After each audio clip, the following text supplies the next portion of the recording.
What if was canon? That's what we'll be discussing in this episode, so let's go.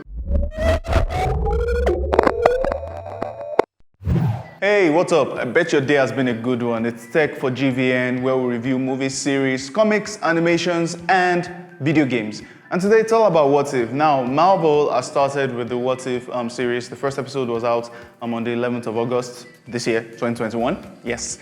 And, the thing is this. What the What If universe is all about, for those that might not know, or you've seen the comics and you're still wondering what it's all about, is it's pretty much just asking the question that what if this happened instead of that? What if that happened instead of that? And that's what it is. And it's one of those times where the writers get to play with mixing and mashing up different parts of continuity, different parts of the universe, without it actually feeling the burden of being canon. Being canon is following the same storyline with the same continuity, and you have to remember that this happened in 2 or 3 different movies ago before this one now needs to happen in this one. No, you don't feel that burden. So you can treat each and every single episode like some sort of anthology series because it's a what if, you understand? So that's what it is. And even though this first episode, because this will be spoiler free, and also just so you are aware, this is going to be part of a series. We're going to be doing a what if series. So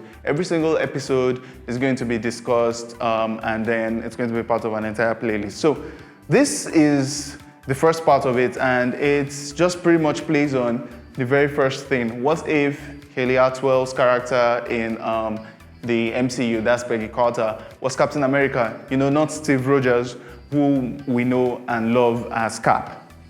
And I really, really enjoyed it. What comic book readers like myself and some of you guys watching have been enjoying with the MCU for the most part is what movie watchers, so if all you've been doing this entire time is just watching movies in the MCU and you've been following, this is what you will get to enjoy that we've been enjoying since the MCU started, because now you get to see different things that you know from the movie universe itself flipped around on its head. I mean, from the trailers alone, you can see that, okay, what if Peggy Carter was Captain America, right?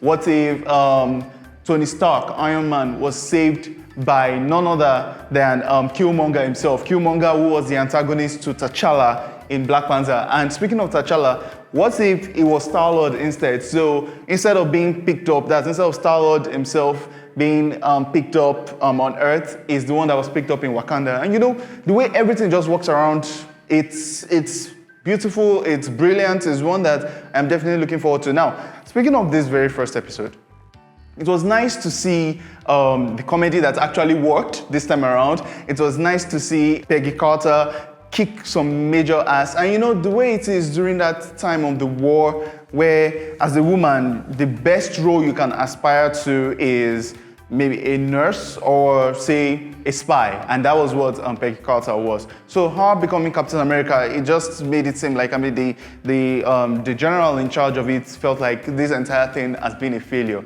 And the way a part goes, you can see that it went the way the path for a woman who becomes a super soldier would go, compared to the way it went for, Captain America, that's Steve Rogers, where he was a prop, and from a prop, he was like, nah, I need to do more than being a prop for these guys. I'm actually stronger, I'm like sort of a superhuman, an enhanced human being, so I need to make a mark, I need to make a difference. And it was good the way it was done. See, the animation also, one thing the DC universe has always done, DCAU, that's DC Animated Universe, has always done is 9 out of 10 times they hit it out of the park with the animations, the stories. Flashpoint is still one of the best animations I've ever watched, period. Really, fight with me in the comment section, I don't care, but really, when you watch it, you will know what I'm talking about. And they've done that with a lot of other properties of theirs, that's DC. And now, the MCU is beginning to do that. Now, there are some Marvel comics that I've loved. I remember my very first memories as a kid was Spider-Man, Cadbury Breakfast Weekends, when we watched Spider-Man, Biker Mice from Mars, and a couple of others, right? So Spider-Man, yes, was amazing. Watching the X-Men as a kid also, the animation was amazing. That was, I think, on Channels TV or something. It was amazing, right? And then there were a couple of animations from Marvel that I've liked, like Thor vs. Hulk, Wolverine vs. Hulk. Those were interesting. But overall, you will know that comics, or animations rather, were not Marvel's strong suits, right? But this time is different because you can tell that the production level, the quality, and the time that they put into all their movies is one that they put into these animations, and it shines through. I mean, the cel-shaded animation, the way the colors pop, and you know, the interesting thing is, you know, there are some things that you will see, even in a superhero universe, that some people will do that you'll be like, no, this one had too much film trick, right? In the comics, you know, you get a bit more leverage with that. There is a particular stunt that Captain America, now, whenever I refer to Captain America moving forward, I'm talking about Peggy Carter. So there was a particular stunt that she did in the air with airplanes and all of that. If it was done even in their universe with real humans, it would look really, really fake. But then in the era or in the times, in the style of this comic animation, it worked. Like, it really worked in this animation. So that's the beauty of all of it. I really, really enjoyed this episode. I mean, right off the bat, I'll score it an 8 over 10. It's been an amazing watch. And the funniest thing is, of all the stories in the What If universe, in this MCU What If, this is supposed to be the most boring, in quotes. So imagine what kind of a ride we are in for. Remember, there was a part in the trailer where we saw like the sort of Avengers Assemble, where the camera was going around from the real life movies turned into animations. This time it was Gamora and I think Star-Lord and a couple of other people instead of, you know, Captain America, Thor. I am looking forward to seeing all of that because it looks like we are in for a wild ride. A new episode is getting released this week. We'll definitely be doing a review on that, and we'll put that out too so that you guys can follow along with us. But overall, with all these little Easter eggs here and there, you know, the parts where Captain America bursts through the door with the Howling Commandos with his shield and everybody shooting. Same thing happens in this one, but this time it was Peggy Carter.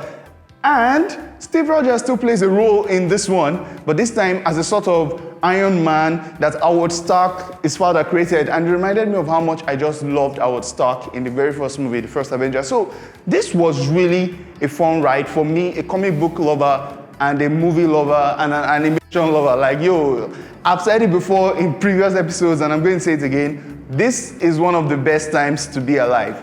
8 over 10, What If, episode 1. Looking forward to watching other episodes. If you've liked this episode as much as we hope you have, check out this video next to know about some of our other dope reviews on the channel. It's been your boy Tech for GVN. Have a good one. Peace.